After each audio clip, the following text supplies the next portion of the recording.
Então, assim, tendo esses 4 aspectos por base na introdução, a gente pode prosseguir aqui para o nosso tema.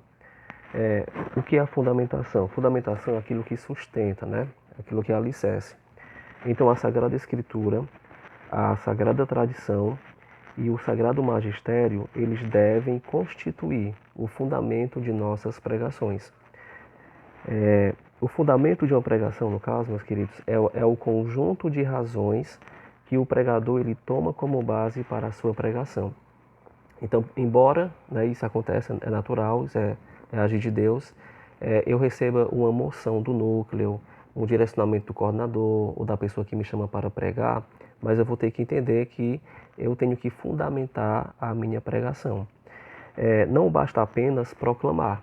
Claro, nós temos que proclamar, mas é preciso cada vez mais uma pregação poderosa, alicerçada nas sólidas bases do ensinamento da igreja. Então, como foi dito anteriormente, se eu sou católico e eu sou cristão, né, e eu faço parte da Igreja Católica Apostólica Romana, portanto, a pregação que eu estou anunciando, a proclamação da palavra, eu tenho que pregar, claro, o Evangelho, mas a pregação da palavra deve ser de acordo com os ensinamentos da igreja. A renovação carismática é uma corrente de graça na igreja, ou seja, existe na igreja e para a igreja. Então, as nossas pregações no âmbito carismático devem estar em consonância com aquilo que a igreja fala, com aquilo que ela ensina no seu magistério.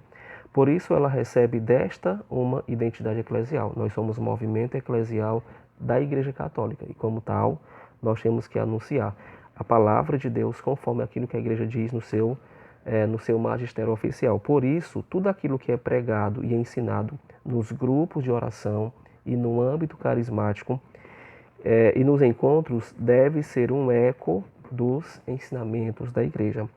Então, o meio indicado para fundamentar a pregação de maneira que ela seja eficaz e a busca constante da formação são de acordo com a fé da igreja, já que eu sou um pregador da renovação carismática e a renovação carismática é essa corrente de graça, né, na Igreja Católica. Então, assim como o primeiro fonte para fundamentar uma pregação, nós temos a Sagrada Escritura. Então, a Bíblia, ela é a primeira fonte. Todo pregador ele tem que conhecer a Sagrada Escritura. Ele tem que ter amor pela palavra de Deus, ele tem que aprofundar, ele tem que se alimentar diariamente, constantemente da Sagrada Escritura. Como é que eu vou pregar a palavra de Deus se eu mesmo não conheço a palavra de Deus? Então, a primeira fonte que deve compor o meu dia a dia ministerial é a palavra do Senhor. O Antigo Testamento, o Novo Testamento, os 73 livros da Sagrada Escritura. Se nós pegarmos a palavra de Deus em 1 Pedro, capítulo 1, aliás, 1 Pedro, capítulo 3, verso 15, o apóstolo Pedro ele vai falar o seguinte, ó, estais sempre prontos a responder para vossa defesa a todo aquele que vos pedir a razão de vossa esperança. E essa razão da vossa esperança, que é Cristo, deve estar baseada na Sagrada Escritura. E se nós pegarmos a palavra de Deus em Atos dos Apóstolos, capítulo 2, verso 42, quando a própria Escritura Sagrada vai dizer sobre a autoridade dos apóstolos, o que a Bíblia vai dizer? A Bíblia vai dizer no verso 42 de Atos 2, lembrando que aqui é depois do Pentecostes, depois que o apóstolo Pedro se levantou e anunciou a palavra, né? Então, a Bíblia vai registrar no verso 42 o comportamento da igreja. E ela vai dizer o seguinte, eles perseveravam na doutrina dos apóstolos. Ou seja, aquilo que era doutrina, ensinamento, catequese dos apóstolos, os primeiros cristãos perseveravam naquilo que era ensinado. Eles também perseveravam na reunião em comum, na fração do pão e nas orações.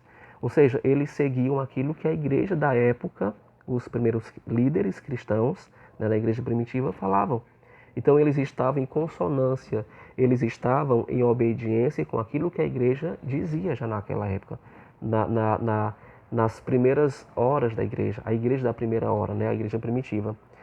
Se você pegar a palavra de Deus lá em Atos, capítulo 15, quero convidar ela a pegar, Atos dos Apóstolos, capítulo de número 15. No capítulo 15 já é um pouco mais avançado. A igreja ela já pregou em vários lugares, né? E aqui ela está pregando fora da Palestina, então para os pagãos. E no capítulo 15, que alguns estudiosos vão chamar de o primeiro concílio né, da igreja, que é o chamado Concílio de Jerusalém, ele vai trazer uma situação bem interessante. Eu vou contextualizar aqui bem rapidinho. O apóstolo Paulo com Barnabé pregaram a palavra para os pagãos. E os pagãos, claro, ou seja, os não-judeus, eles não eram circuncidados. Os judeus também haviam se convertido a Jesus.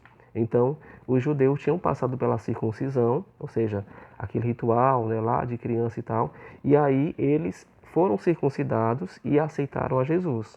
E aí cria-se uma confusão. Qual é a confusão? Versos 1 e 2 registra.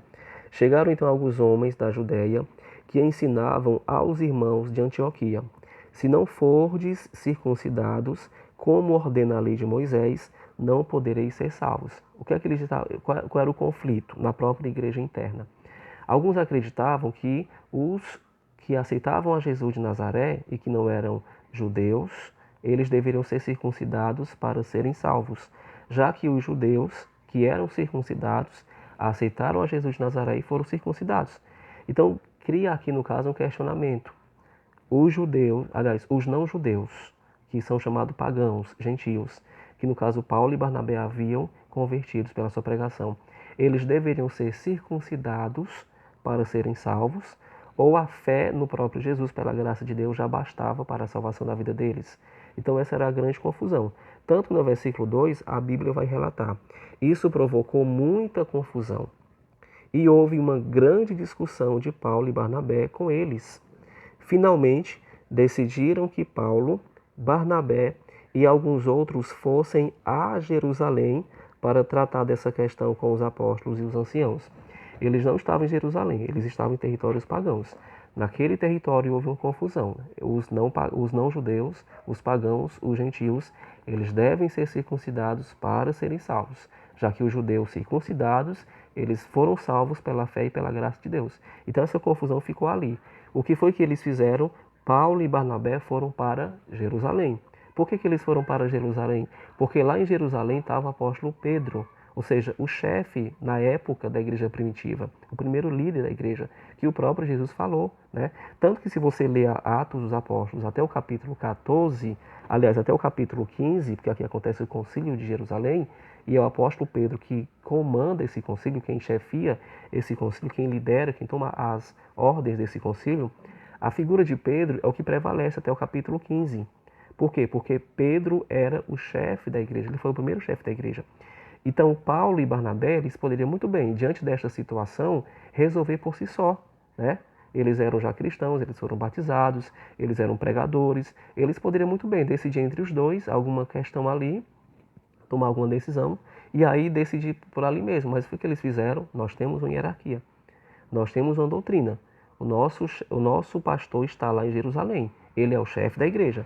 Foi o próprio Jesus quem o determinou como chefe da igreja. Então temos que consultá-lo para ver o que é que ele diz. Ou seja, a pregação deles foi de acordo com aquilo que era a autoridade oficial da época. Ou seja, eles se submeteram à autoridade dos 12 apóstolos. Paulo, ele foi apóstolo posterior, mas ele não era dos 12. Mesmo assim, ele vai até Pedro, ele se inclina, digamos assim, né, a Pedro, para receber de Pedro a orientação. Aí eles vão para Jerusalém, está aqui no verso 6 a 10, não vou ler.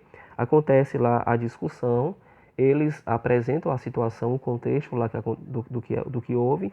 Aí a Bíblia vai registrar que teve uma grande discussão, clamaram o Espírito Santo. E aí no verso 11, vou pegar apenas o verso 11, que é a determinação final do apóstolo Pedro. O apóstolo Pedro, ele vai falar o seguinte, aliás, verso 10 e 11. Então, vamos pegar o 8 ao 11. Ora, Deus que conhece os corações, Pedro falando, lhes prestou uma comprovação, dando-lhes o Espírito Santo como o deu a nós. O que é que o apóstolo Pedro está falando? Nós, se somos judeus, recebemos o Espírito Santo e Deus permitiu que os pagãos que não são judeus, porque realmente inicialmente a promessa não era para eles, também recebessem o Espírito Santo.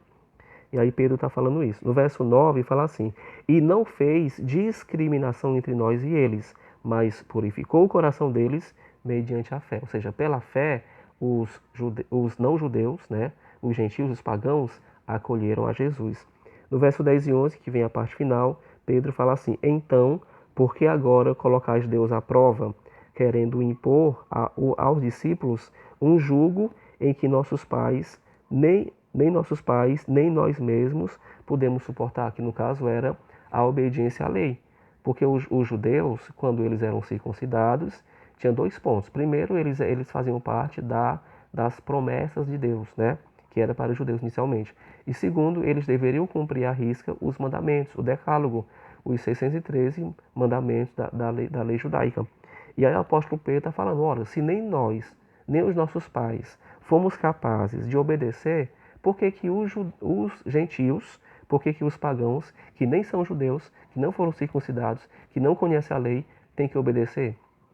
E aí no verso 11, olha que maravilha, meus irmãos, olha que graça de Deus. Ó. Ao contrário, diz Pedro, o primeiro chefe da igreja primitiva, o líder que o próprio Jesus, né, determinou, outorgou. Ao contrário, é pela graça do Senhor Jesus que cremos ter sido salvos, exatamente como eles. O que é que Pedro está dizendo? Pedro está dizendo que os pagãos, que não são judeus e que não foram circuncidados, eles são salvos pela graça de Deus, pela fé em Jesus. E os judeus que foram circuncidados, a circuncisão não é importante para a salvação. Ela é importante para entrar no judaísmo, mas ela não é importante para a salvação. O que é que Pedro está falando?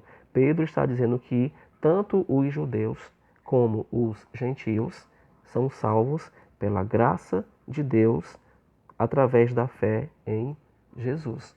Olha que maravilha, irmãos. Então, desde a igreja primitiva, os primeiros cristãos eles eram submetidos e eles obedeceram à autoridade dos apóstolos. O apóstolo Paulo, se nós pensarmos bem, pela experiência, pelo batismo, pela conversão dele, e por aquilo que Deus usava da própria vida dele, ele era muito ungido, tanto que ele converteu praticamente a Ásia inteira, o apóstolo Paulo poderia muito bem naquele momento trazer logo uma verdade, uma doutrina, diferente daquela que era pregada em Jerusalém. Mas o Espírito Santo, ele não é dois, né? O Espírito Santo, ele é unidade. Ele não é contraditório e ele não cria confusão. O Espírito Santo, ele está em harmonia em toda a igreja e o Espírito Santo faz com que nós tenhamos obediência àquilo que a igreja diz. Por isso que desde a igreja primitiva já acontecia isso. Então, se nós pegarmos a primeira citação, que é a de Pedro, São Pedro exorta sobre a necessidade de saber apresentar as razões de nossa esperança, ou seja, apresentar sobre o que se alicerça a nossa fé. Enquanto nas outras duas, que no caso Atos 2:42 e Atos 15, 1 até o verso 10, a Bíblia vai registrar que a autoridade dos apóstolos era respeitada ali na igreja primitiva. O seu munus de ensinar e de obediência da comunidade cristã era algo que prevalecia ali entre os apóstolos. Meus queridos, olha, no número 428 e no número 429, o catecismo da Igreja Católica deixa isso muito claro, que há a necessidade de nós primeiro conhecermos a fé, conhecermos o Cristo, para depois anunciarmos o Cristo. E o apóstolo, aliás, São João Paulo II, ele fala, percebe-se então com urgência a necessidade de um anúncio forte e de uma sólida e aprofundada formação cristã. O Papa está falando que nós temos que nos aprofundar na fé. E a CNBB ela fala o seguinte, cuidem da formação dos seus membros, pondo sua organização moderna a serviço da evangelização. Então se faz necessário, sobretudo nos tempos de hoje, que tem tantas heresias, apostasia, nós realmente nos aprofundarmos na doutrina da igreja para pregarmos com unidade aquilo que a igreja nos diz.